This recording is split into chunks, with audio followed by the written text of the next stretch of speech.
Bonjour mesdames, bonjour chère âme. Je suis ravie que ça fonctionne et je suis ravie de vous accueillir. Aujourd'hui, tout va bien de notre côté au niveau technique. J'espère que de votre côté, tout va bien aussi pour cette 10e journée du défi Empowerment féminin. Oui, c'est comme un marathon en fait, hein, parce que du coup, c'est sur la durée et en même temps, si ce format a été pris, c'est aussi pour vous permettre de vivre quelque chose dans la durée, de manière cool comme j'appelle, parce qu'un live par jour ou en replay, hein, bienvenue à celles qui nous rejoindront en replay donc plus tard, c'est pour vous permettre d'infuser, comme je dis, d'implémenter dans le jargon, du développement personnel, d'intégrer que les choses puissent se faire en douceur aussi. Et c'est pas anodin que j'ai tiré une carte pour vous dans l'oracle des couleurs, hein. Vous savez que l'oracle des couleurs donc est un des petits cadeaux qu'on a mis, en jeu pour, donc la fin de ce défi jusqu'au dernier jour, hein, jusqu'à vendredi. Vous pouvez gagner un oracle si vous invitez un max de femmes qui, nous rejoignent et peuvent nous rejoindre jusqu'à vendredi parce que donc les replays, on a décidé de les conserver, de les maintenir, de les rendre disponibles pour toutes les lives de cette semaine-là, encore une semaine, donc jusqu'au 7 octobre. Voilà, c'est la news du jour. Donc je disais que dans l'oracle des couleurs que vous pouvez gagner, je vais d'ailleurs mettre dessous la petite, voilà, sous ma vidéo là, en live, je vais vous mettre pour celles qui peut-être nous rejoignent ou celles qui n'ont pas encore tout à fait compris comment ça fonctionne. Donc comme ça, vous verrez. N'hésitez pas, en tout cas, encore à inviter un max. Je sais qu'il y a 12 personnes qui ont été invitées ne plus depuis samedi, depuis que le jeu a commencé. Et donc, nous verrons bien s'il y en a d'autres. Continuez à jouer. Donc, j'ai tiré pour vous une carte.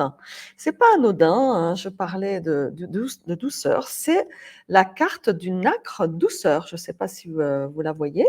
Voilà, j'essaie de vous la montrer au plus près. Donc, la nacre douceur, qui dit, alors ça c'est le mantra, mais il y a plein d'autres choses qu'on peut donner comme symbolique, à l'intérieur de mes aspérités, à l'intérieur de mes écailles, eh bien, est cultivée ma perle. Nous sommes des merveilles, nous sommes des perles, nous sommes des lumières, et c'est vrai que l'on a un certain nombre de couches d'aspérités, de failles aussi, d'ombre, de blocages, de peur, de trouille. On a évoqué tout ça depuis le début du défi, et j'allais dire c'est parfait, puisque nous sommes des humaines.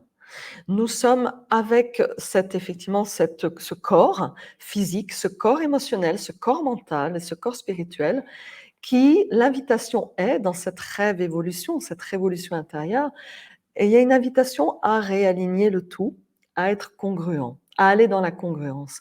Est-ce que ça se fait en un seul jour? Ben non, ça se fait pas en un seul jour, ça saurait. Malgré tous les cadeaux que vous avez reçus cette semaine, malgré les inspirations, malgré tous vos efforts, vos mises en action, mais je dis bravo déjà, hein, mais bravo autant aux intervenantes, bravo à vous, participantes, mais c'est pas suffisant. Pourquoi? Parce qu'on veut se presser, on veut être impatient, on veut que ça aille plus vite que la machine en quelque sorte. Mais c'est pas possible. Ce n'est pas possible. Parce que ce réalignement, cette remise en équilibre cette congruence en fait entre tous nos corps, elle prend du temps, qui est du temps à notre insu. Donc ce que l'on met en place, c'est une chose, mais il faut laisser le temps aussi au temps pour que ça s'ajuste à l'intérieur, que ça s'ajuste entre tous nos corps. Et l'intervenante du jour, que je vais bientôt faire venir sur le plateau, dans le studio, là, elle va vous parler aussi de ce qui se trame parfois à notre insu, qui n'est pas conscient et pourtant qui est bien présent. C'est l'inconscient, hein, puisque donc cette partie immergée de l'iceberg, je faisais un reel ce matin en expliquant que oui, bah, c'est souvent cette partie immergée de l'iceberg qui nous gouverne. J'en dis pas plus parce que donc tout à l'heure Julie vous en parlera davantage avec les archétypes féminins. Et donc oui, prenez patience mesdames et prenez-vous en douceur. Prenez-vous en douceur. C'est vraiment dans le lâcher-prise, cette invitation de dire je fais tout ce que je peux, je mets en place des choses Hein, il y a une juste tension dans le lâcher prise, hein, et Célina en parlait aussi, au cours de son live, que c'est pas toujours un mot qu'on aime parce qu'en fait, ça nous crée comme une tension aussi. Mais dans le lâcher prise, il y a cette histoire de je mets en place des choses, OK, le plus justement possible par rapport à nos désirs, à nos besoins, mais en même temps, je lâche le truc, quoi. Parce qu'il y a des choses qui vont se mettre en place à mon insu, mais plus j'ajuste, plus ça va se mettre en place de manière juste aussi pour moi, pour aussi tout ce que je veux mettre en place dans mon quotidien, dans, au niveau professionnel, et ça se fait pas du jour au lendemain. Voilà. Je vous déçois peut-être en vous disant ça, pardon, mais c'est la réalité. Et nous vivons dans une réalité. Donc voilà, je pense que c'est intéressant à noter, parce qu'on peut s'essouffler aussi en se disant: «Ouais, mais bon, moi j'écoute ces intervenantes, elles m'inspirent, elles me donnent effectivement le courage de me dire: "J'y vais, je peux finalement, voilà, croire en mes rêves"». Mais qu'est-ce que c'est compliqué. Donc déjà, une chose à la fois, on le sait, et en même temps, il y a ce juste équilibre de se prendre en douceur. Oui, je mets en place des choses, je les choisis vraiment avec ce qui vibre avec moi-même, mais aussi je lâche le truc, je me prends en douceur, je me cocoone, je prends soin de moi, et très concrètement, vous voyez, de mettre en place un tel défi, donc ça demande, et ça m'a demandé avec, les intervenantes aussi, du travail en amont, pas mal de travail. Et là, depuis quelques jours, je vais être honnête avec vous, je me sens aussi en tension. C'est mon corps qui parle et je lui dis merci de m'inviter à me questionner. Ben, qu'est-ce qui se passe en fait? Pourquoi cette tension? Parce que je suis tellement heureuse d'être là à cette place.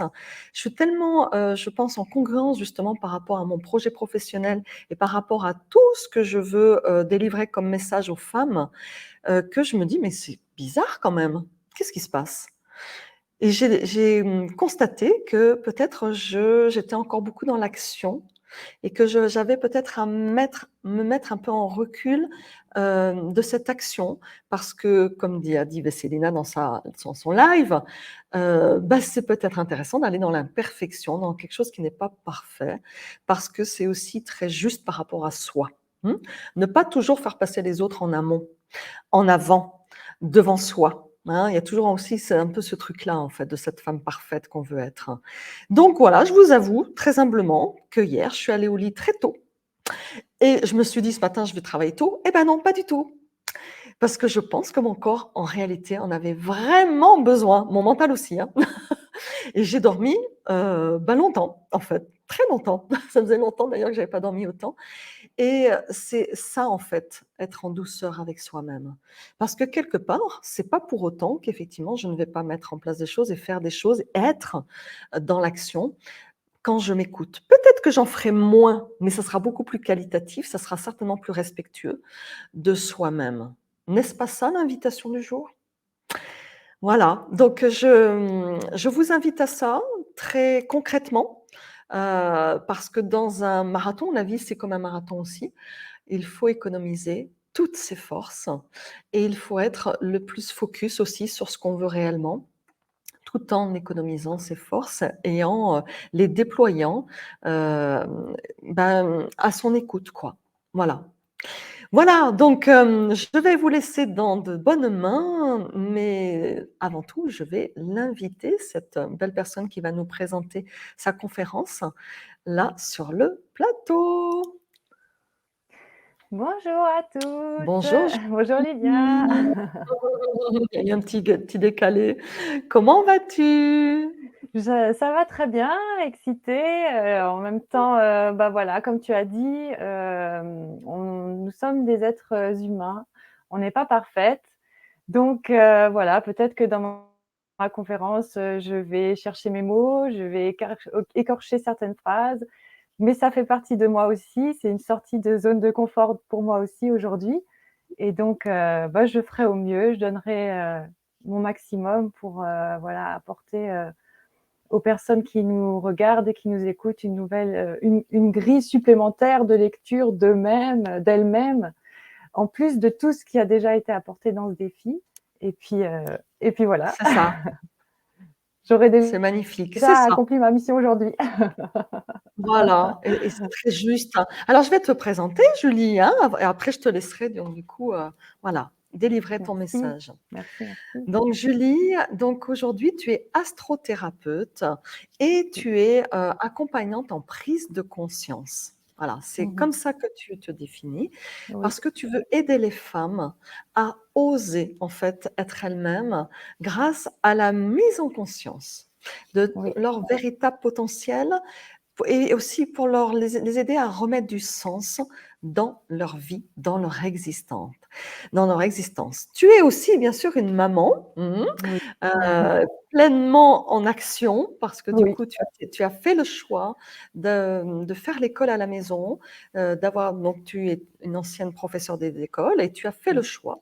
Donc du coup, guidée par ton intuition, tu as fait ce choix-là de faire l'école à la maison. Donc c'est une sacrée organisation à mettre en oui. place.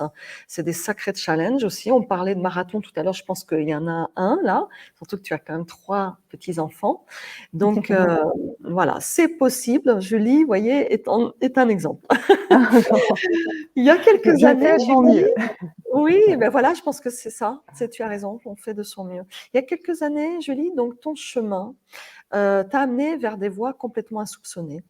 Mmh. Parce que tu n'as pas toujours été là, hein, c'est ce qu'on vient de dire, hein, parce que tu as été et professionnellement et aussi personnellement à d'autres endroits, dans d'autres états aussi, et ça, tu pourras en parler dans ta conférence, bien sûr.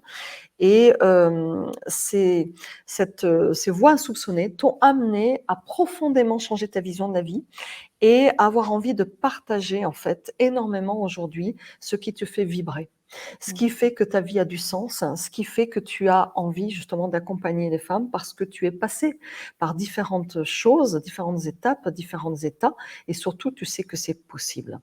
Mmh. Voilà, donc je te dis à tout à l'heure, hein. On va laisser aussi dérouler les commentaires et les questions. N'hésitez pas, vous le savez, pendant toute la conférence, vous pouvez mettre vos questions et vos commentaires et on y reviendra à la fin quand Julie aura terminé, elle vous aura présenté son exercice, elle vous aura aussi indiqué un peu ses cadeaux et donc du coup, je reviendrai tout à l'heure avec vous. Voilà, bonne conférence à vous et à tout à l'heure, Julie. Merci, Ah, pardon, pas de je souci, me suis pas de problème. Donc merci Edia pour cette, belle présentation et alors, du coup moi pour, commencer, je vais pas tout de suite commencer par mon histoire. En fait, je vais démarrer cette conférence, heu, en, bah, voilà, en me définissant comme quelqu'un qui aime bien justement raconter des histoires.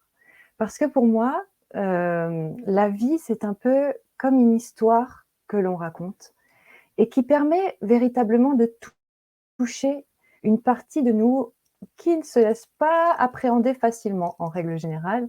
Et cette partie de notre intériorité, c'est notre inconscient, justement. Pourquoi c'est si compliqué par moments de comprendre, voire même simplement d'entendre ce que cet inconscient a à nous dire? Ben, c'est tout simplement parce que notre conscient et notre inconscient, ben, ne parlent pas la même langue. Ils ne parlent pas le même langage. Ils n'ont pas de connexion directe dans notre cerveau. Et c'est ce qui rend la chose difficile et en même temps passionnante également parce que c'est ça qui nous permet de vivre des expériences, de grandir et d'évoluer finalement.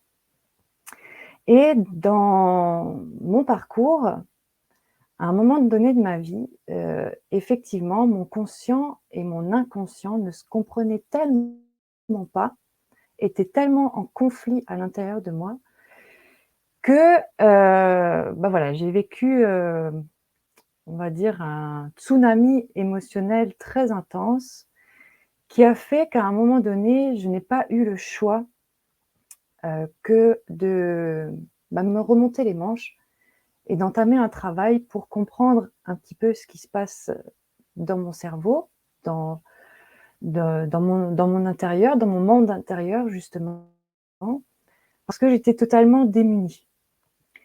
Et donc, c'est ce qui m'a amenée à faire un travail pour essayer de comprendre justement, d'accord, je sais que les réponses sont en moi, les réponses sont dans mon inconscient et je n'y ai pas accès directement à cet inconscient. D'accord. Mais comment je peux faire pour y accéder à cet inconscient? Comment je peux faire pour mettre en lumière justement, pour ramener à la surface, dans la partie émergée de l'iceberg, ce qui se cache dans la partie immergée de l'inconscient? Et il y a plein d'outils pour cela. D'ailleurs, la richesse de toutes les conférences vous offre voilà, un panel très large sur ce qui est possible de faire pour ramener à la conscience justement des choses qui nous bloquent et des choses qui sont stockées dans notre inconscient. Et moi, ce qui m'a aidée, c'est de prendre conscience qu'il existe en fait un langage commun entre les deux parties de notre psyché, notre conscient et notre inconscient, et c'est celui des histoires. Alors forcément, vous verrez par la suite, quand je vais parler des archétypes, que chez moi, l'archétype de la mère était, en tout cas, à un moment de ma vie, omniprésente. Mais en même temps, ça fait aussi partie de moi. C'est ce qui fait que je suis la personne que je suis aujourd'hui. Et donc, je me sens bien quand je lis des histoires à mes enfants. Les histoires me permettent d'entrer en contact avec des dimensions de la vie qui ne sont pas palpables. Quand je regarde avec mes enfants un dessin animé ou que je leur lis un conte, j'entre en contact avec des dimensions qui sont par exemple l'amour avec un grand A, l'amitié avec un grand A, la volonté de réaliser ses rêves, le courage, l'entraide, enfin voilà. Et ça fait forcément écho quand on regarde un film, on sent qu'il se passe quelque chose à l'intérieur de nous. Ça nous parle. Alors certes, parce que des fois, quand on lit un livre ou quand on regarde une histoire, on a l'impression que le héros, il vit notre vie. Donc oui, là, on se projette et ça fait écho à notre propre histoire. Mais par moments, pas du tout.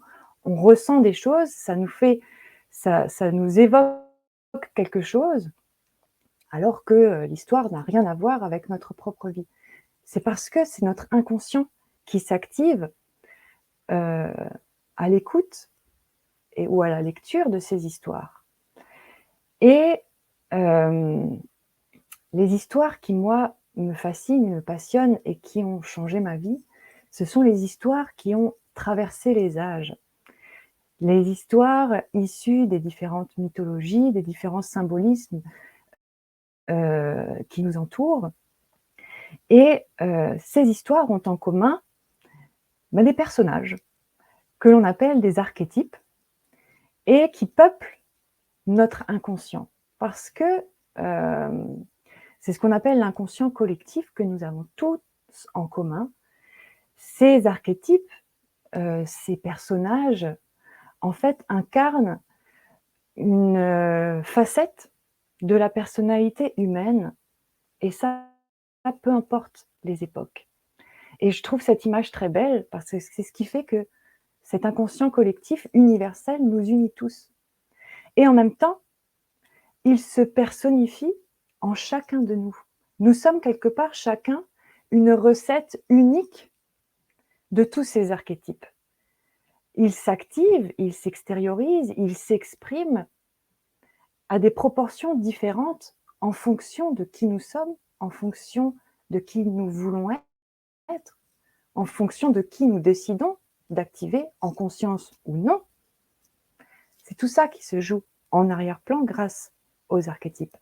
Et aujourd'hui, je vais vous parler plus particulièrement des travaux de Jean Shinoda Bolen, qui est une psychiatre américaine qui a fait des travaux de recherche dans la lignée des théories jungiennes sur l'inconscient, justement.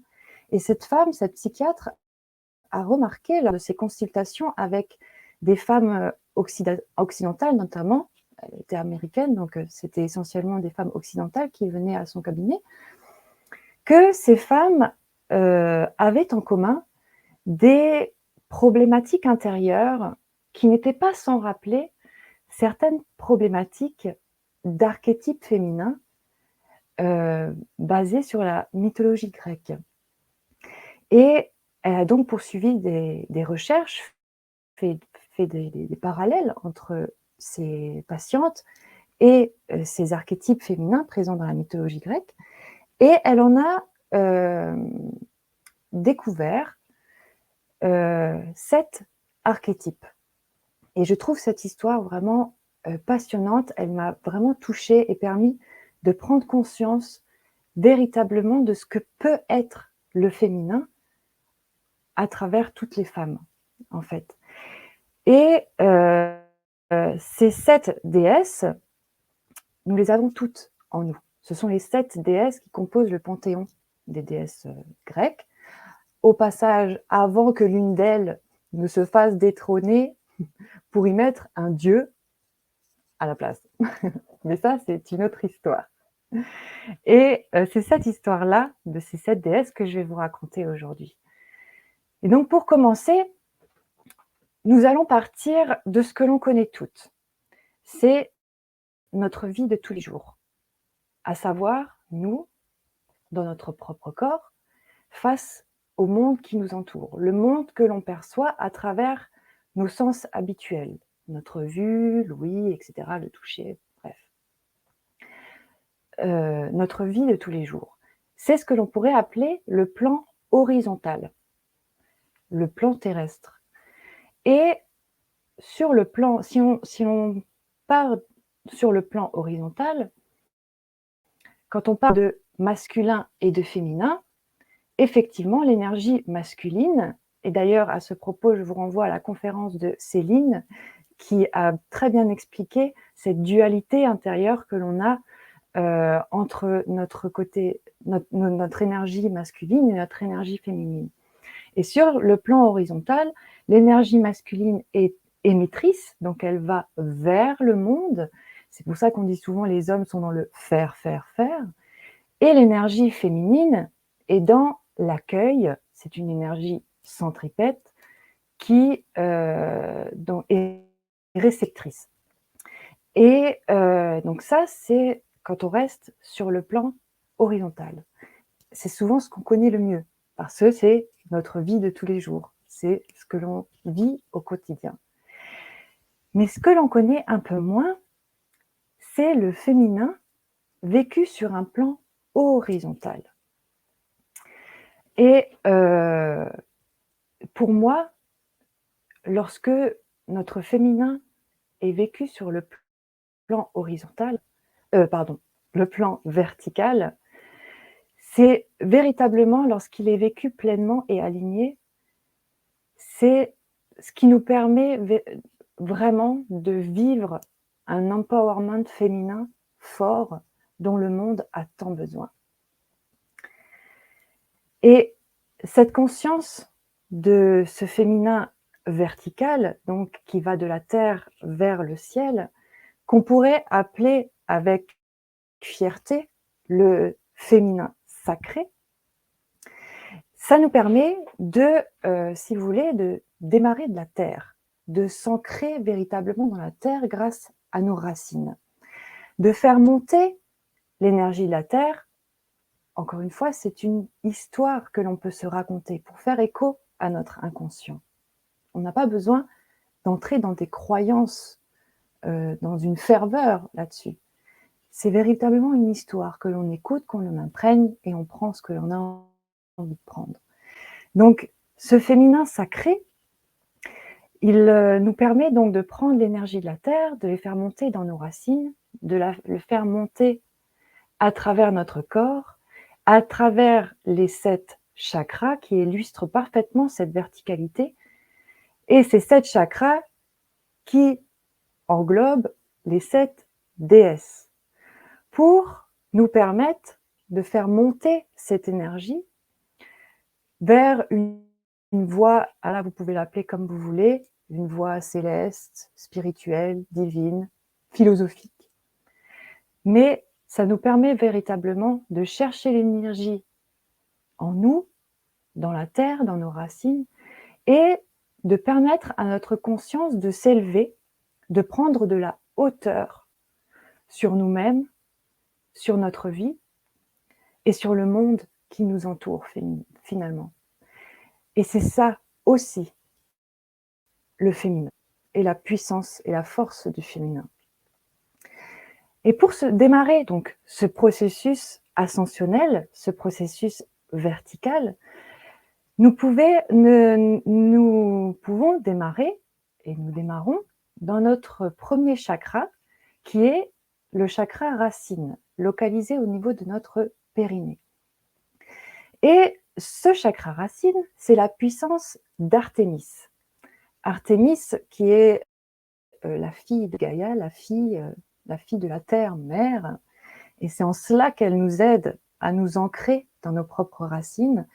Et donc, Artémis, c'est la partie de notre féminité qui nous permet véritablement de connecter avec la nature. Elle a besoin d'entrer en contact avec la nature, d'être en harmonie avec la faune, la flore, d'avoir ce retour à la terre qui est fondamental dans le féminin.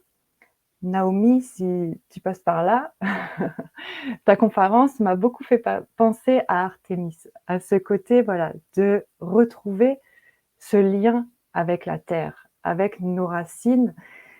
Et si vous voulez, Artémis, c'est aussi la déesse de la sororité. Lydia, c'est elle qui incarne ce besoin de se rapprocher de notre féminité primitive quelque part.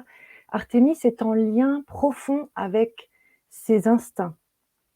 Elle écoute ses instincts, elle est à l'écoute de son intuition. Et c'est elle qui sera en quelque sorte le porte-étendard d'une féminité partagée avec ses sœurs, avec ses pères, avec les autres femmes, à travers des cycles de femmes, à travers des défis d'empowerment féminin, par exemple. Et ce qui est important de comprendre aussi, c'est que chaque déesse a sa partie lumière, mais a aussi sa partie d'ombre. Et c'est ce qui permet véritablement, quand on en prend conscience, d'entrer dans un travail intérieur. Et le côté ombre d'Artémis, c'est justement lorsqu'elle prend toute la place en nous, c'est d'entrer dans une sorte de rivalité, non pas avec les femmes, mais avec les hommes. En gros, l'homme, c'est l'ennemi à abattre. Artémis, elle est indépendante, elle n'a pas besoin des hommes. Elle sait ce qu'il lui faut, elle sait qui elle est, elle n'a pas besoin, elle n'a pas peur du regard des autres, elle est ancrée dans la terre, elle est ancrée dans son corps. Et voilà, il y a aussi ce côté où elle peut du coup rejeter la part masculine dans son entièreté. Et à l'inverse, quand Artémis n'est pas du tout activée, et c'était le cas pour moi pendant longtemps, c'est justement quand on a un petit peu, voilà, on est coupé un peu de nos racines. On ne sait pas véritablement qui on est. On perd un petit peu ce lien avec la nature, avec le monde qui nous entoure, avec nos sœurs. On peut voir quand Artémis est totalement désactive dans notre inconscient, on peut voir les autres femmes un petit peu comme des rivales. On n'a pas d'autres femmes avec qui partager nos problèmes de femmes, en fait. Et moi, ça a été le cas pendant très longtemps. J'étais beaucoup entourée de garçons, j'avais que des frères. Quand j'étais à l'école, j'avais beaucoup d'amis garçons. Et c'est vrai que je me coupais beaucoup de cette part d'Artémis en moi qui amène à une sororité féminine. Et c'est important de prendre les deux versants, parce que justement, quand Artémis retourne à la lumière, eh bien là, elle s'entoure un petit peu de douceur, c'est-à-dire qu'elle incarne qui elle est, elle assume qui elle a ce contact avec la nature, mais en même temps, elle accueille aussi la partie masculine et les deux peuvent s'élever ainsi et monter dans cette verticalité. Et donc, quand on a nos racines bien ancrées, on peut passer au chakra numéro 2 qui est dans notre ventre et qui est symbolisé par Héra. Héra qui est dans la mythologie la femme de Zeus. Et c'est elle qui symbolise les relations qu'on peut avoir, des relations amoureuses, mais c'est elle aussi qui est présente dans nos relations amicales, dans nos relations professionnelles. Voilà, elle gère nos relations. Et si vous voulez, Héra, c'est l'amoureuse, quoi. Hein, l'amoureuse de la vie, Marine, coucou. Et donc, c'est elle qui est justement, à partir du moment où on va démarrer une relation, à partir du moment où il va y avoir un père avec qui on va tisser des liens, Héra entre en scène. Et le côté ombre d'Héra, c'est justement de rendre cette relation comme une relation de dépendance, finalement. On va devenir dépendante, Héra va devenir très vite dépendante de sa relation avec son compagnon, avec un ami, avec un collègue. Le couple va devenir plus important que sa personne. Préserver le couple devient un enjeu vital supérieur à sa propre préservation, finalement. Et donc, ce qui se passe dans ces cas-là, et c'est ce qui a déjà été très justement expliqué dans d'autres conférences, c'est que Héra est coupée de ses racines. Elle ne sait plus qui elle est et elle ne vit qu'à travers la relation qu'elle entretient. Et c'est ce qui en fait des relations toxiques. Ça, c'est le côté ombre d'Héra. En revanche, tout l'enjeu d'Héra pour que celle-ci bascule dans la lumière, eh ben, c'est de se reconnecter à elle-même grâce à Artémis, de réancrer ses racines, de reprendre, de se reconnaître en tant qu'individu à part, en tant que femme à part entière, qui peut vivre indépendamment du couple. Et c'est là tout l'enjeu d'Héra, en quelque sorte, de se reconstruire sa propre sécurité intérieure pour qu'elle n'ait plus besoin de chercher sa sécurité sur le plan horizontal, à l'extérieur. Elle n'a plus besoin de cette sécurité extérieure puisque elle a sa propre sécurité intérieure qui fait que son socle est solide. Et c'est ainsi, quand Héra est dans la lumière, qu'elle peut engendrer des relations saines, des relations puissantes, des relations qui permettent aux deux personnes qui composent le couple de s'élever ensemble. C'est véritablement ça ce que nous apporte Héra dans notre inconscient, cette énergie symbolisée par Héra. Ensuite, on passe au 3e chakra, le chakra du plexus solaire. Et dans ce chakra, il y a le symbole de Perséphone. Donc une fois qu'on a ancré nos racines, qu'on a solidifié notre tronc, qu'on a notre sécurité intérieure qui est solide, et ben on a les reins solides, justement, c'est le cas de le dire, pour véritablement pouvoir descendre dans nos profondeurs. Et c'est ce que nous apporte Perséphone, c'est cette énergie-là de, voilà, de regarder notre propre réalité en face, quelque part. Perséphone, c'est la déesse du printemps. À la base, c'est la jeune fille. C'est voilà, le printemps, la nature reprend ses droits, les plantes repoussent. Et Perséphone, un jour, elle se promenait dans les champs et sous le soleil, à la lumière, et Hadès, donc le roi des enfers, le dieu des enfers, est venu et l'a kidnappée pour l'emmener dans le monde des enfers et l'épouser, et la violer, etc. Bon, je vous passe les détails, mais il y a ce symbole de descendre dans les enfers. Et donc, c'est véritablement ce que Perséphone nous permet de faire. C'est cette énergie-là qui nous permet d'avoir la force de descendre dans nos profondeurs. Et le côté sombre de Perséphone, le problème, c'est de rester dans ces profondeurs, de rester dans ce quotidien qui ne nous plaît pas, de rester, de ne pas faire les choses parce qu'on est bloqué par nos peurs. Ça, c'est quand Perséphone, elle reste dans sa part ombre.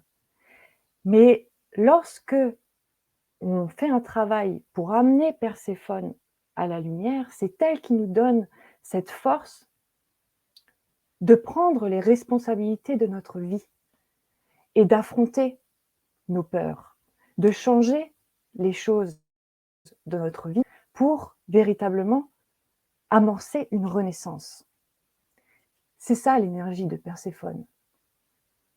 Et c'est ça véritablement tout l'enjeu d'entrer dans nos profondeurs inconscientes pour les mettre à jour.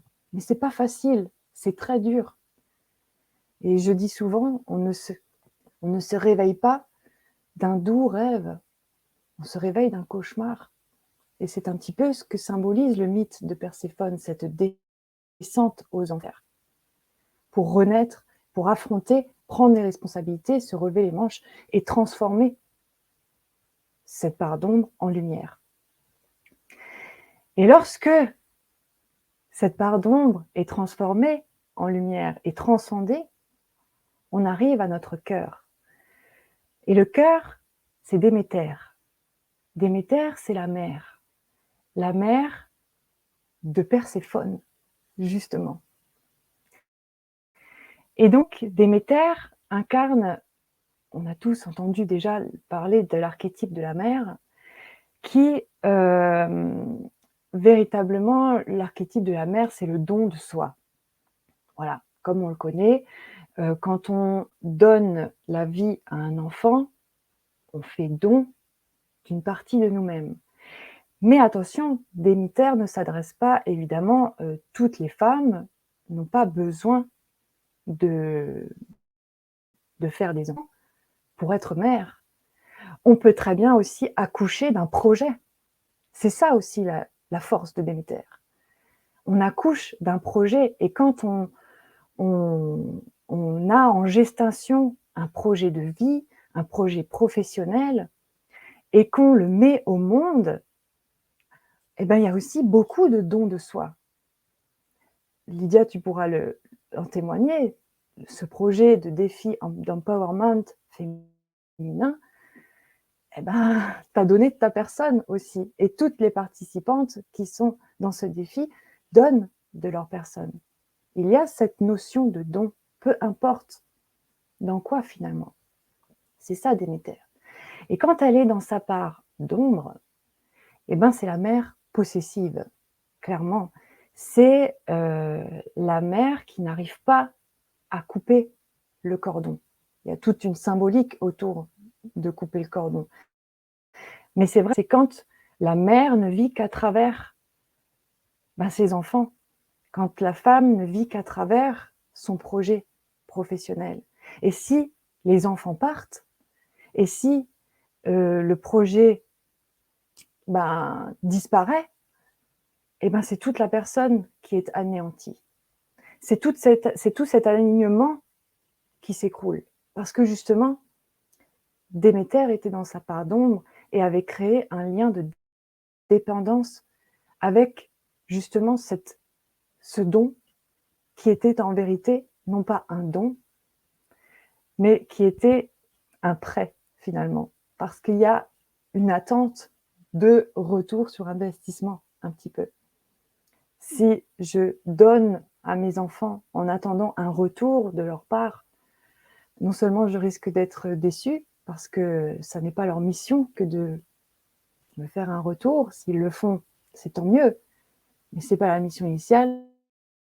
Encore une fois, ce que je dis, c'est un cheminement, c'est quelque chose que j'ai en conscience, mais en tant que maman, c'est un travail quotidien. Je veux dire, Déméter ne s'active pas dans la lumière à un moment et c'est acquis pour toujours. C'est un travail au quotidien, mais simplement d'avoir ces images et d'avoir cette conscience de ce lien qui peut se créer, de ces parts d'ombre, de ces parts de lumière, ça peut nous amener à nous raconter une histoire intérieure et à prendre conscience de certaines choses dans notre vie. Et Déméter, c'est ça. C'est à partir du moment où elle a compris, où elle s'est réalignée avec sa verticalité, son féminin sacré, son féminin vertical, eh bien, c'est à ce moment-là qu'elle peut donner, sans attendre, qu'elle peut véritablement donner de sa personne. Pourquoi? Parce qu'elle est alignée avec elle-même. Elle sait ce qu'elle peut donner, jusqu'où elle peut aller, elle connaît ses limites et elle sait là où il faut qu'elle s'arrête, pour ne pas tomber justement dans ce lien de dépendance avec ce qu'elle donne.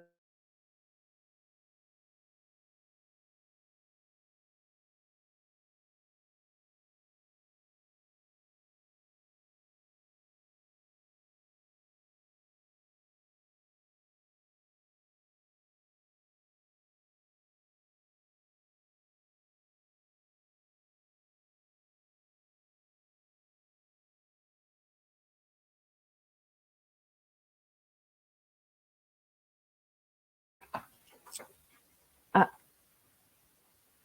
est-ce que c'est bon? Là, je suis de nouveau dans le chat. OK, c'est bon. Donc nous étions à Déméter, voilà, qui est dans le don de soi. À partir du moment où Déméter est alignée avec elle-même, elle s'est reconnectée avec ses propres limites, elle peut faire don d'elle-même jusqu'où, elle a envie d'aller. Et c'est en ça aussi qu'elle n'entraîne pas un lien de dépendance avec les autres. Elle n'oblige pas les autres à devenir dépendants d'elle pour que, voilà, la relation de l'archétype de la mère s'incarne dans sa pleine puissance. Et il y a aussi la notion de pardon chez Déméter, dans l'archétype de la mère. C'est que avec notre cœur, on accepte nos failles, on accepte notre vulnérabilité, on accepte de ne pas être parfait, et donc par conséquent, on accepte aussi le fait que les autres ne soient pas parfaits. C'est un peu cet amour inconditionnel. On l'accepte pour soi et on l'accepte pour les autres. Et ensuite, après ce chakra du cœur, on arrive au chakra de la gorge. Et là, nous avons Aphrodite. Aphrodite, qui est la déesse de la beauté. Alors là, j'ai juste eu un petit moment de panique à cause du problème technique. Donc, je vais juste reprendre mes notes. Voilà, c'est bon. Donc, effectivement, nous avons Aphrodite, déesse de la beauté. Aphrodite qui a ce côté magnétique, et elle le sait. Et donc, Aphrodite, pour la comprendre dans son côté de lumière, j'ai eu besoin de la comprendre dans son côté, dans sa part d'ombre, finalement. Quand Aphrodite est dans sa part d'ombre, elle est magnétique, elle le sait, et elle va se faire prendre à son propre jeu. C'est-à-dire qu'elle va devenir dépendante de son propre magnétisme. Et elle va devenir dépendante du fait d'attirer les autres à elle. Et, et c'est ce qui va lui donner un côté superficiel, parce qu'elle va s'orner de masques, de faux semblants pour voilà, attirer les autres à elle. Mais quand on amène Aphrodite dans sa part de lumière, c'est quand, quand Aphrodite comprend que c'est ce qui la rend unique, qui la rend magnétique. C'est lorsqu'elle accepte de montrer ses failles. Et là, Vesselina, si tu passes par là, ça m'a fait penser à Aphrodite, ta conférence, de se montrer dans notre authenticité finalement, de se montrer tel que l'on est. Et c'est véritablement cela qui va permettre à Aphrodite d'incarner sa pleine puissance magnétique et d'attirer à elle les gens qui sont alignés avec sa propre voix, le chakra de la gorge, le chakra de la voix. C'est en parlant avec sa propre voix, avec sa propre authenticité, et je suis sûre que Vanna, si tu nous écoutes parler de sa propre voix, Aphrodite fait écho en toi.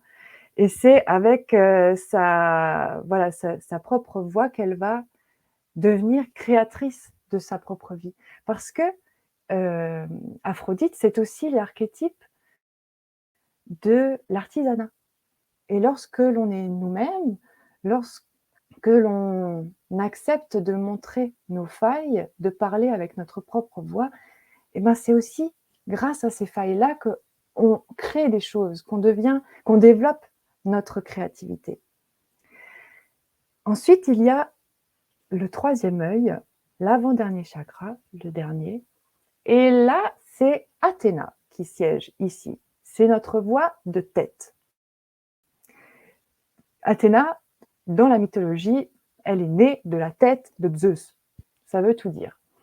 Donc, c'est effectivement la déesse la plus masculine, on va dire, des 7 déesses qui forment cette verticalité féminine.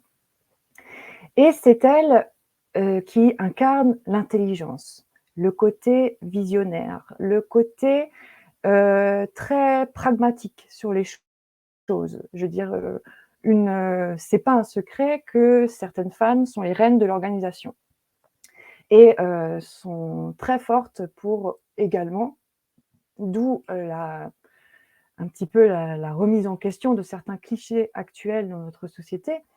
Une femme, voilà, sait s'organiser et elle peut aussi, grâce à cela, atteindre des objectifs. C'est tout à fait logique. Et Athéna, c'est cette force-là. Mais dans le plan horizontal, c'est celle qui colle aussi le plus à cette énergie masculine, l'énergie émettrice. Et donc, quand Athéna est dans sa part d'ombre, elle va se couper des autres déesses et incarner seulement le côté masculin de son énergie, c'est-à-dire qu'elle va être effectivement dans l'atteinte d'objectifs, dans le faire. Elle a une vision des choses, elle y va coûte que coûte, et elle n'est plus à l'écoute d'elle-même, elle n'est plus à l'écoute des autres, et elle est coupée de ses racines. Elle est coupée de toutes les autres déesses. Et c'est là où se trouve le côté sombre d'Athéna, alors que si, justement, elle se reconnecte à ses émotions, elle se reconnecte à son cœur, c'est cette énergie-là qui va nous permettre justement de réaliser nos projets de cœur. C'est elle qui va nous permettre d'établir un plan d'organisation qui va nous permettre de voir des objectifs sur le long terme pour notre vie et pour notre épanouissement. C'est ça, Athéna, quand c'est vécu en pleine lumière.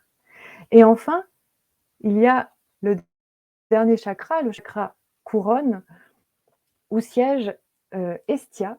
Hestia qui est la gardienne du feu sacré, la gardienne de notre intériorité. C'est la déesse la plus spirituelle.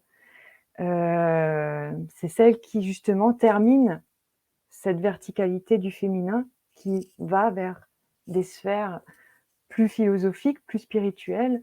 C'est cette énergie féminine qui va voilà, nous donner envie par moments de méditer, de se reconnecter à voilà, de faire du yoga, de, de s'élever dans des sphères plus spirituelles que le plan terrestre, simplement.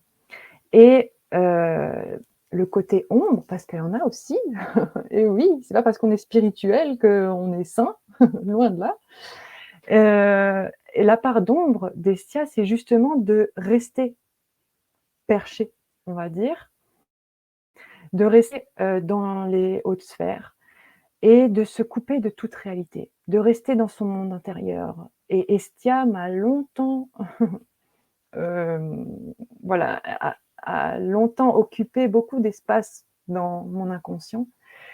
Et le travers qui m'est arrivé, c'est d'en arriver à avoir peur de la réalité, d'être tellement plongée dans mon inconscient que que la réalité fait peur et qu'on a peur de l'affronter. Et donc, voilà, Hestia offre cette sécurité du feu sacré de voilà, si je monte dans les hauteurs, il ne peut rien m'arriver. Or, nous sommes sur Terre incarnés dans un corps qui a besoin d'expérimenter des choses dans la vie. Et d'où l'intérêt d'incarner et de discuter intérieurement avec toutes nos déesses, parce qu'elles ont toutes leur importance. Et vous voyez, je vais terminer voilà, l'image, cette histoire que je viens de vous raconter sur ces 7 déesses qui nous habitent toutes. Lorsque l'on a dans notre vie des rendez-vous, ce que j'appelle des rendez-vous, c'est-à-dire que des grandes décisions à prendre, des tournants dans notre vie. C'est important, et c'est même vital presque, de se reconnecter avec cette verticalité féminine, avec ces 7 déesses, ces 7 énergies, pour la simple et bonne raison que si on en exclut certaines, c'est comme dans les contes. Vous savez, quand il y a la fée qui n'est jamais invitée au mariage, et bien qu'est-ce qui se passe? Elle peut des fois mal le prendre et nous jouer tour par après. Pourquoi? Parce que justement, on n'aura pas été totalement aligné avec notre verticalité féminine. Et donc, c'est là qu'on prend des décisions, on entre dans l'action, on fait des choix, et à un moment donné, il manque quelque chose quand même, où je ne suis pas tout à fait bien. C'est peut-être parce que j'avais mis de côté une déesse, une énergie de mon féminin.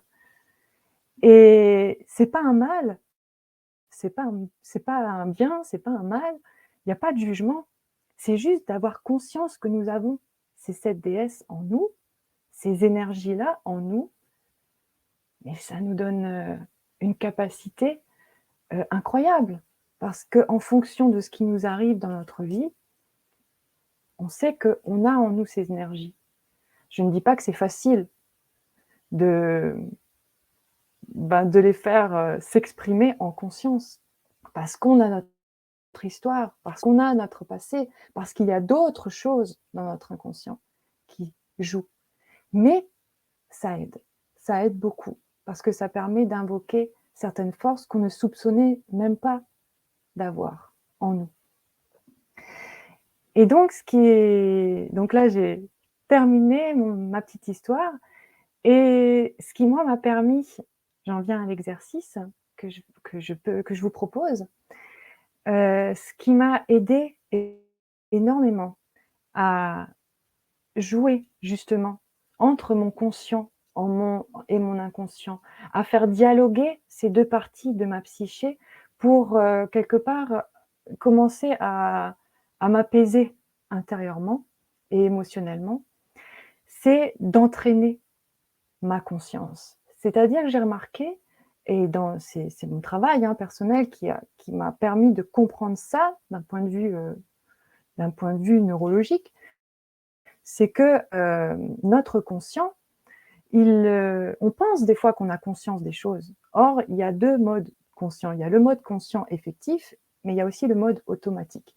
Et très souvent dans notre vie, on agit, on a l'impression qu'on agit consciemment, mais notre corps fait des choses et pendant ce temps, notre tête, elle est dans le futur ou elle est dans le passé. Et ce qui est important, c'est d'entraîner notre conscience à revenir dans le moment présent, non pas que le passé ou le futur n'est pas important, c'est juste remettre le présent au même niveau d'importance que le passé et le futur. Et donc, d'entraîner notre conscience à revenir dans le moment présent. Et pour cela, je vous ai mis vous aurez un lien où vous pourrez télécharger une méditation de pleine conscience qui dure 10 minutes pour vous permettre de vous aider à revenir dans le moment présent. Et pour ça, vous pouvez vous donner rendez-vous tous les soirs. Moi, c'est comme ça que j'ai commencé. Ça a été mon premier pas dans tout mon cheminement que j'ai fait pour me trouver et pour comprendre. Voilà, c'est un travail infini et passionnant, mais ça a été mon premier pas dans mon entrée dans ce voyage de la connaissance de moi-même, de commencer à entraîner ma conscience à revenir dans le moment présent. Et tous les soirs, je prenais rendez-vous avec moi-même. Je m'asseyais quelque part dans un endroit calme. Je faisais cette méditation pour me recentrer et je prenais un carnet que j'avais appelé le carnet des petits bonheurs. Donc vous pouvez prendre un carnet et tous les soirs, je cherchais une seule chose dans la journée qui avait été positive pour moi. Parce que de se mettre de s'obliger à repenser à des moments positifs dans notre vie, ça nous permet de nous sentir bien sur le moment. Et il n'y a que quand on commence à augmenter, d'ailleurs Johanna en a parlé, de cette positivité qui était très importante dans notre vie, c'est très important de se mettre dans des énergies agréables pour entamer un travail intérieur. Si nous ne sommes pas dans des énergies agréables, non pas que les énergies dites négatives, ou j'aime pas trop ce mot, mais en tout cas plus compliquées à vivre, ne sont pas importantes, bien au contraire. Mais ce n'est pas quand on ressent de la peur, de la tristesse, de l'angoisse, du stress, que l'on va pouvoir faire un travail intérieur. Il faut d'abord apaiser tout ça. Et si tous les soirs, vous prenez rendez-vous avec vous-même et que vous notez dans un carnet une chose positive qui vous est arrivée dans la journée, eh bien là, vous allez entraîner votre conscience à mettre de la conscience justement sur des choses positives et sur ce que vous voulez vraiment. Et donc, ça va vous entraîner à orienter votre conscience. Et une fois que vous avez trouvé cet élément positif dans la journée, parce que même quand on a passé une journée catastrophique, il y a toujours quand même une chose positive quand on cherche bien. Vous allez essayer de repenser à ce moment et d'identifier l'émotion que vous ressentez. Qu'est-ce que vous ressentez? Est-ce que c'est de la reconnaissance, de la joie, de la sérénité? Peu importe, mais vous le notez. Et à force, votre conscience va s'entraîner. Et vous serez en mesure, parce que là, l'exercice, vous prenez conscience des moments positifs, mais après coup, une fois qu'ils sont déjà passés, le soir, quand la journée est passée. Mais à force de faire cet exercice-là, votre conscience sera entraînée et vous pourrez repérer des moments agréables, des émotions positives que vous ressentez au moment où vous les ressentez. Et c'est là que le véritable travail intérieur peut se faire, parce que c'est au moment où on vit les choses, si on en a conscience, eh ben c'est là qu'on peut ajuster le tir, qu'on peut réorienter notre vie. C'est au moment où Héra, par exemple, se manifeste dans notre vie, si j'en prends conscience au moment où sa part d'ombre intervient, c'est une grande force que j'ai. Si je m'en rends compte au moment où je risque de basculer dans la part d'ombre et que j'en prends conscience, je peux revenir à la lumière. Et voilà ce que je vous propose comme exercice pour poursuivre. Et je crois que j'ai fait le tour.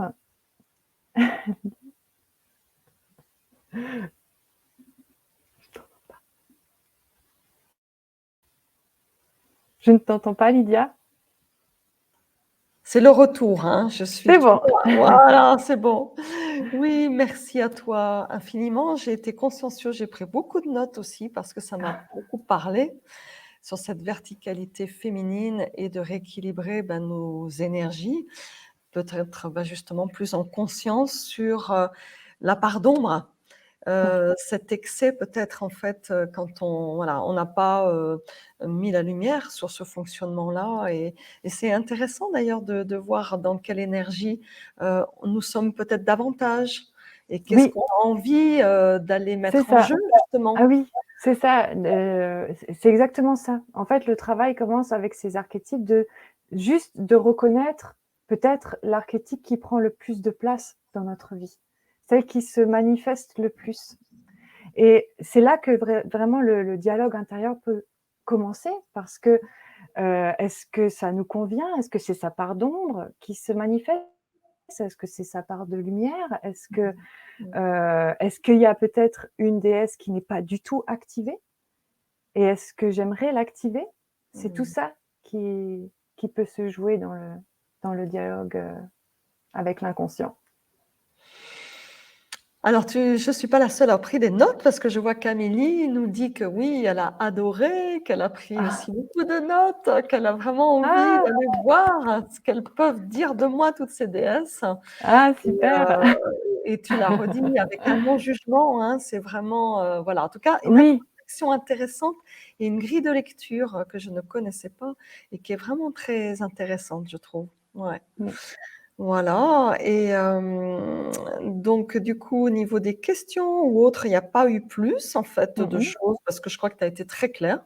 En tout cas, moi, je Ah, peux le dire. Voilà, n'hésitez pas à dire à Julie, si vous êtes en replay, hashtag replay oui, aussi, ce que vous avez si envie de jamais, dire. vous avez Mmh. envie de partager, même après quand vous voyez en replay, si vous avez découvert qu'il y a certaines déesses certaines énergies incarnées par des déesses, se manifestent le plus dans votre vie, partagez vous pouvez tout à fait partager ça Mmh. en commentaire parce que voilà, ce qui nous unit, c'est le fait, d'être des femmes et de vivre, toutes ces déesses en nous dans notre vie et heu et donc chacune a apporté à tout le monde finalement. Tu as des bravos, hein, là, Johanna qui dit: «Très intéressant, hyper intéressant, très inspirant». Ah bah merci, super, c'était le but. Donc là, OK. je pense que tu vas amener de la lumière pour, un certain nombre de femmes. C'est vraiment, c'est très ça donne envie d'aller, effectivement, aller voir, avec indulgence, comme je disais, Oui, au départ, avec, c'est tolérance, c'est avec douceur. ça. Mais c'est pour ça que je le présente comme, une forme d'histoire, en fait. On Mmh. n'a pas besoin de croire à ça. Ouais. C'est pas quelque chose d'illuminé. Moi, je voilà, les chakras, ça me parle, mais c'est pas forcément quelque chose que j'utilise dans mon quotidien. Ce n'est pas voilà, je n'ai pas l'habitude de pratiquer Mmh. les chakras.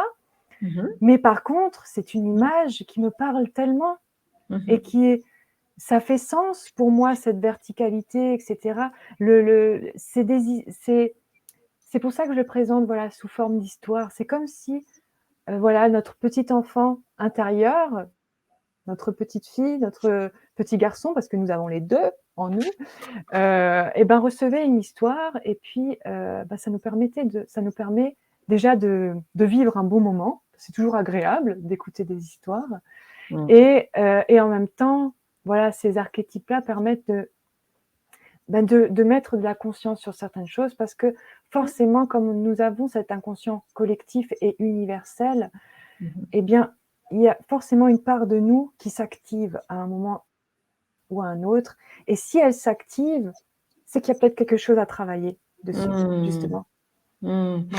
Voilà, Amélie déjà voilà, dit que oui, elle pense que c'est certainement Déméter qui agit Ah, beaucoup chez elle et qu'elle le don aux autres, oui, hein, ça te parle aussi, et que du coup, bah, elle s'écoute pas bah, toujours, c'est d'abord du les coup, autres. oui, d'accord. Mais en fait, je peux beaucoup en parler de Déméter parce que, en fait, j'accueille aussi le fait, c'est encore quelque chose que je suis en train d'expérimenter hein, dans ma vie, mais le but est certes d'aligner, mais c'est pas forcément de mettre toutes les déesses au même niveau d'énergie. C'est juste de bien les vivre au moment où on en a besoin dans la vie.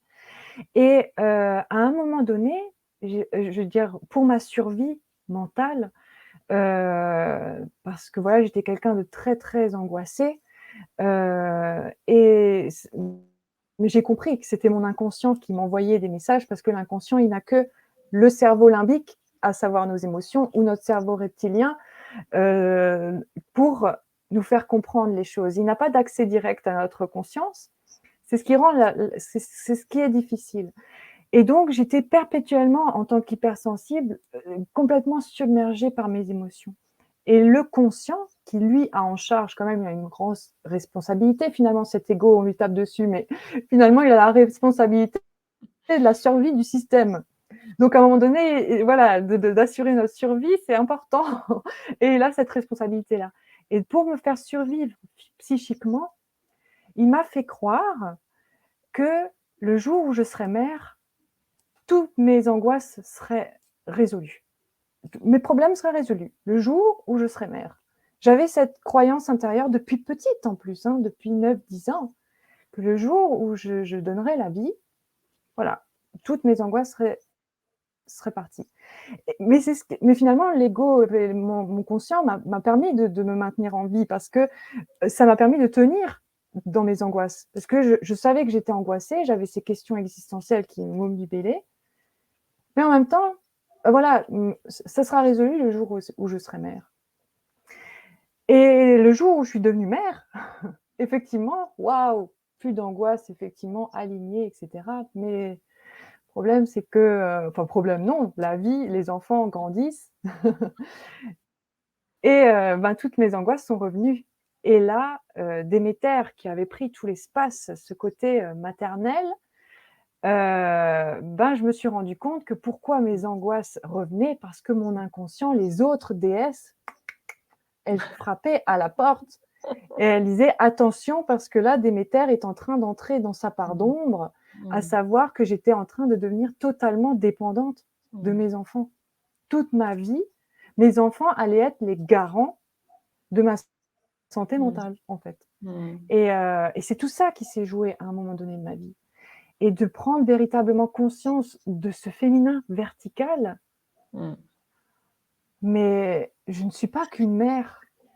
Et pour survivre, je n'ai pas besoin. C'est pas que je renie cette part de moi, elle est très importante. Et Déméter, je la chéris au quotidien parce qu'elle fait partie de moi, elle fait partie de mon histoire. C'est comme ça que je me suis construite et je ne vais pas renier ça. Mais seulement, maintenant, je sais que j'ai d'autres parties féminines de moi dans mon inconscient qui étaient justement bloquées à un moment donné, que je ne laissais pas s'exprimer et que j'essaye aujourd'hui de mettre à jour. Et quelque part, ça soulage aussi Déméter, finalement. Merci Julie, tu as pu aussi témoigner du coup de ton propre chemin et ça peut vous aider, ça peut peut-être t'aider Amélie. Alors il y a une autre personne qui, je ne sais pas son prénom parce que du coup elle est sur le groupe Facebook et du coup voilà, on n'a pas votre prénom si vous l'identifiez pas, qui a donc plusieurs fois s'exprimé sur la fin. Elle s'excuse, elle regardera en replay, elle est arrivée sur la fin, mais elle dit merci, tu nous as fait voyager dans la mythologie grecque pour revenir à notre intériorité. Ça, c'est super, j'ai adoré. Et du coup, je voudrais quand même peut-être le dire, je ne sais pas ce que tu en penses, Julie, qu'en fait, on n'a rien inventé non plus de nos grilles de lecture, en fait, du conscient, l'inconscient, parce que tout, si on regarde, et d'ailleurs, il y a un regain, alors je ne dirais pas regain, plutôt, le mot n'est pas très juste, il y a une quelque chose de l'ordre d'une réconciliation, je dirais, entre notre monde occidental et toutes les traditions, quelles qu'elles soient en fait, ancestrales. Ça peut être effectivement oriental, ça peut être Exactement. aussi les nôtres, parce qu'il y a eu des tas de rejets, plus comme tu disais avec la femme, je pense que je me suis pas mal retrouvée, tu as raison, dans la première, hein, Artémis, et qui veut Oui, absolument montrer le flambeau. Il y a eu après, voilà, des Jeanne d'Arc. dans la société occidentale actuelle, Artémis n'est pas du tout valorisée. On va pas se mentir, dans notre société patriarcale, et bon, ce mot-là est connoté négativement, mais je le dis vraiment dans le sens culturel du terme. Il y a 2 archétypes qui ont été valorisés chez la femme, c'est Héra, la femme du couple, enfin celle qui, voilà, l'épouse de Zeus, et Déméter, la mère, voilà. Et c'est vrai que voilà, les autres, Perséphone, par exemple, qui nous aident à entrer dans notre intériorité pour transformer ça, c'est des notions qui ne sont pas du tout voilà, tangibles dans notre culture. Et je pense, ça me fait beaucoup. Perséphone me fait aussi penser à Johanna, qui à un moment donné de sa vie a tutoyé la mort, si je puis dire, dans le sens où voilà, elle a eu ce côté sombre qui a fait que, Johanna, tu pourras confirmer ou non, ce que je dis fait sens, mais voilà, quand je regarde toutes les conférences, c'est incroyable comme les histoires de vie permettent de mettre en lumière certaines énergies de déesses, et comment voilà, les femmes qui font partie de ce défi ont réussi à basculer la déesse de son côté ombre à son côté lumière, et qui a réussi à transcender ça. Et c'est beau, je trouve. C'est vrai. Et effectivement, comme tu disais, on n'a rien inventé. Et ça, c'est quelque chose que j'ai toujours remarqué très jeune, parce que j'ai fait des études de littérature. Et j'étais passionnée par la littérature française, par la philosophie.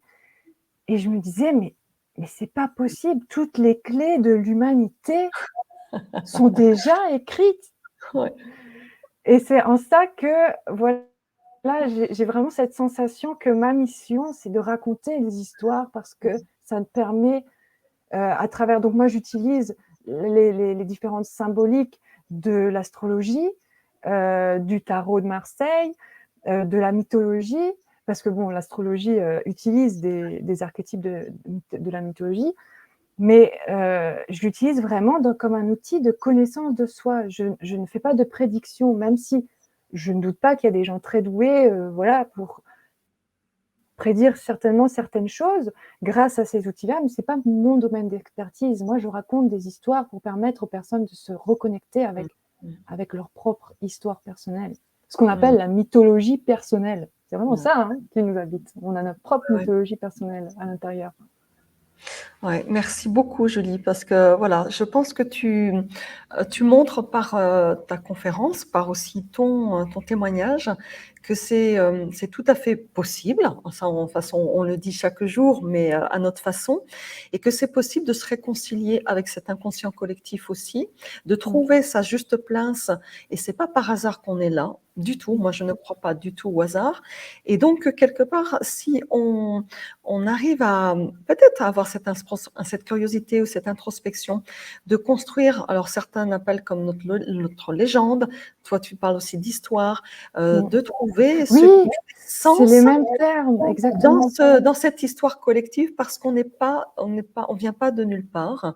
Et pour moi, il y a une vraie réconciliation, ça j'insiste sur ce mot, moi c'est quelque chose qui me tient à cœur dans mes accompagnements, la réconciliation des personnes avec toutes leurs parties, mais aussi avec cet inconscient collectif, et de continuer sa route, continuer son chemin pour créer, c'est exactement ce que tu as dit, tu as parlé aussi bien sûr de la création, qu'on a sa part vraiment, ça j'y crois fondamentalement, qu'on soit entrepreneur ou pas d'ailleurs, on a tous une part en fait à apporter à cette humanité, et donc il est grand temps de quelque part de se réveiller en douceur. C'est pour ça que j'appelle ça la rêve-évolution, la révolution intérieure, parce qu'elle n'est plus dans le flambeau de descendre dans la rue. Moi, j'y crois plus à ça. Je crois quelque chose de beaucoup plus doux. On en revient au mot douceur aussi, et tout ce que tu as expliqué va dans ce sens. Et merci aussi d'avoir, comment dirais-je, illustré, entre guillemets, tes propos par en fait le clin d'œil à chacune de nos interventions. J'ai trouvé ça vraiment très agréable, mais en même temps, ça prend sens aussi peut-être pour vous qui regardez, parce que du coup, ça met en corrélation. Il y a Marie aussi, que j'ai oublié de citer Oui, avec Héra, parce que Marie aussi oui, a parlé de cette c'est ça, relation de dépendance de dépendance. de dépendance affective. Et Ouais, donc je pense qu'effectivement, tu fais une belle synthèse, en quelque sorte, même si on n'a pas terminé le défi. Mais vraiment, déjà, je pense que ça peut savourer, en tout cas, cette conférence. Et puis, revenez-y, parce que c'est l'avantage du replay. Donc, comme je le redis, ce que j'ai dit tout à l'heure en amont, en introduction, vous aurez encore une semaine de plus pour écouter les replays jusqu'au 7 octobre. D'ailleurs, j'ai oublié quelque chose, Lydia, dans mes cadeaux, en fait. J'avais donc la séance de méditation pleine Méditation, conscience. oui. Et tu as un deuxième cadeau. Ouais, ouais. Oui, et si elle est, voilà, vous êtes, j'ai créé un guide du voyage intérieur où j'explique un petit peu les 7, pardon, les 7, je suis sur les 7 DS maintenant, les 5 étapes de la transformation intérieure que j'ai vécue, que j'ai modélisée à travers 5 étapes qui m'ont vraiment permis de prendre conscience de certaines choses. Et donc voilà, c'est ce guide-là que, Merci si ça beaucoup. intéresse les personnes, vous pouvez le De toute télécharger façon, je crois que ça y est, elles sont parties avec toi, parce que tu vois, il y a donc la personne que je n'ai pas nommée parce que je n'ai pas son nom, mais qui dit: «Tu nous as fait voyager». Donc ça y est, je pense que tu Oui. nous as embarqués dans ton voyage. C'est le but. C'est le but. Voilà, C'est le but. donc n'hésitez pas, comme je disais, à continuer en fait l'échange avec Julie en dessous, si c'est en replay, les questions, les commentaires, ça sera avec grand plaisir. Vous savez qu'on est disponible, et c'est exactement dans cet esprit qu'on souhaite continuer aussi les échanges avec vous. Et je rappelle qu'il y aura une célébration, un temps festif pour aussi un peu plus se connecter avec vous. Et certainement, ça sera en Zoom d'ailleurs. Mes collègues ne le savent pas. C'est pour connecter davantage avec vous aussi, pour qu'on se voit toutes en fait. Voilà, donc ça, vous aurez le lien dans mes mails, donc vous inquiétez pas, ça vous sera donné en temps et en heure. Ça sera dimanche de 18h à 19h. Donc soyez présentes si ça vous dit d'avoir un petit temps festif avec nous. Voilà, Julie, écoute, on va souhaiter belle journée à toutes. Oui, passez une Merci très belle encore. journée. Prenez soin de vous et passez une belle après-midi. Voilà, et on continue le défi jusqu'à vendredi, hein. Soyez bien Yes. présentes jusqu'au bout, et si vous vous inscrivez en cours, il n'y a pas de problème, venez avec nous, soyez pas timides. Voilà, merci Julie, merci à toutes pour votre présence, à très très vite. Merci. Bonne journée. Je Bonne vais mettre journée un à petit peu toutes. de musique, ça sera bien, Yes. notre petit générique habituel là. Ah oui, oui, Ça celui-là. fait pour le moral, c'est du Ouais, c'est clair.